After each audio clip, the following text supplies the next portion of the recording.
રાઘવ, ઘરે પહોંચતા જ મને નોટ્સ મેલ કરી દેજે ભલે. હા અવની, જરૂર. ઓકે, કાલે મળીએ. આવજે અવની.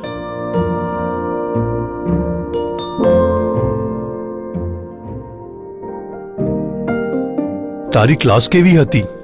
ક્લાસ સારી હતી પપ્પા. પપ્પા, તમારા હાથમાં શું છે? શું આને જોઈ શકું છું? અરે આ એક પેમ્ફલેટ છે અવની, આ લે જો. આ સ્ત્રી કેટલી સુંદર દેખાઈ રહી છે. કોણ જાણે આટલી સુંદર કેવી રીતે દેખાય છે?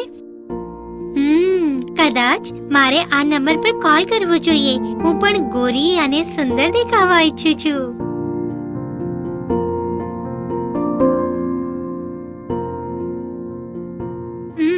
પપ્પા, શું હું તમારો ફોન લઈ શકું છું? શું તારે રાઘવને કોલ કરવું છે? હું નંબર લગાવી આપું? નહીં પપ્પા, હું આ નંબર પર કોલ કરવા ઈચ્છું છું.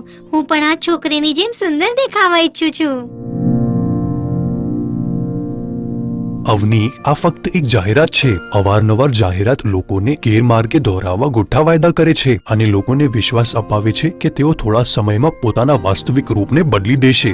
હા, હું સંમત છું. થોડાક સમય પહેલા આપણા પાડોશીના દીકરાએ સોશિયલ મીડિયા પર કોઈક પ્રોટીન ડ્રિંક પીવાથી લંબાઈ વધવાની એક જાહેરાત જોઈ. એના ઘરવાળાએ ઘણા પૈસા ખર્ચ કરીને તે ખરીદી લીધું, પણ લંબાઈ તો તમારા જીન્સ અને હોર્મોન્સથી નક્કી થાય છે. પ્રોટીન ડ્રિંકથી લંબાઈ વધારવામાં કોઈ મદદ નથી થતી. આ બ્રોશર અને પેમ્ફલેટ ઘણીવાર આકર્ષક પ્રસ્તાવો આપે છે, જ્યારે આપણે એમના પર વિશ્વાસ કરતા અગાઉ આપવામાં આવેલી સૂચનાઓની પ્રામાણિકતા જરૂર તપાસવી જોઈએ. સુંદરતા એ વાત પર નિર્ભર કરે છે કે કોઈ વ્યક્તિ સ્વયંને કેવી રીતે જુએ છે. તું જેવી પણ છે, સુંદર છે. ધન્યવાદ પપ્પા અને માં, મને સાચા અને ખોટાના અંતરના મહત્વને સમજાવવા બદલ. હું આને પોતાના મિત્રો સાથે પણ શેર કરીશ.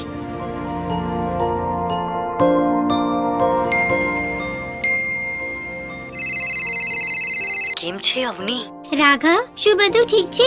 તું ગભરાયેલો લાગે છે. હું સોશિયલ મીડિયા ચેક કરી રહ્યો હતો, જ્યાં મેં અવારનવાર આવતી એક ઘડિયાળની જાહેરાત જેમાં 80% કેશબેકનું ઓફર હતી. મેં વિચાર્યું કે આ ખરીદીને પપ્પાને સરપ્રાઈઝ ગિફ્ટ આપી શકું છું. એ સાઇટ કેશબેક ઓફર માટે કાર્ડની ડિટેલ્સ માંગી. મેં પપ્પાને પૂછ્યા વગર એમના કાર્ડની ડિટેલ્સ ભરી દીધી.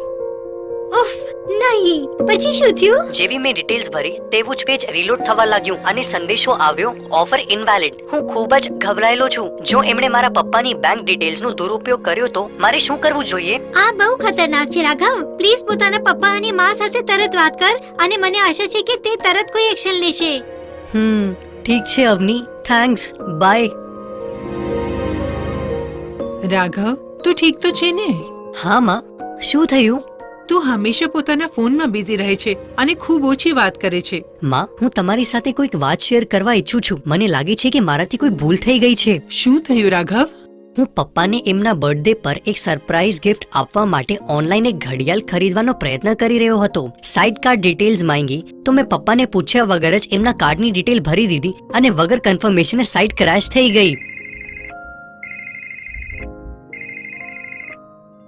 હાય સુધા, હા, મને બેંકથી પૈસા કપાવવાનો એક સંદેશો મળ્યો છે. શું તે કે રાઘવે મારા કાર્ડથી કંઈક ખરીદ્યું છે?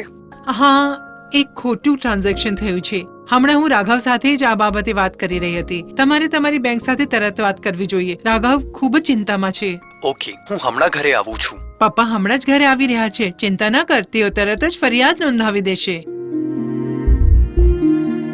હેલો પોલીસ સ્ટેશન, હું તમારી શું મદદ કરી શકું છું? મારા બેંક કાર્ડનો ઉપયોગ કરીને એક ખોટી લેવડ દેવડ થઈ છે. ઓકે થોબો, હું તમારા કોલને સાયબર ક્રાઇમ સેલમાં આપી રહ્યો છું. હેલો. Hello sir. હું સમજી રહ્યો છું સર. શું તમારી પાસે કોઈ જાહેરાત અથવા વેબસાઇટનો સ્ક્રીનશોટ છે? કૃપા કરી તે અમને શેર કરો. અને જો કોઈ અનુચિત કે ધમકી ભર્યા સંદેશા અથવા ખોટી ઓફર મોકલે છે તો તમે પોલીસમાં ફરિયાદ કરવામાં બિલકુલ સંકોચ ન કરશો. સર, તમારી સલાહ માટે આભાર. આ ઘણી ઉપયોગી છે.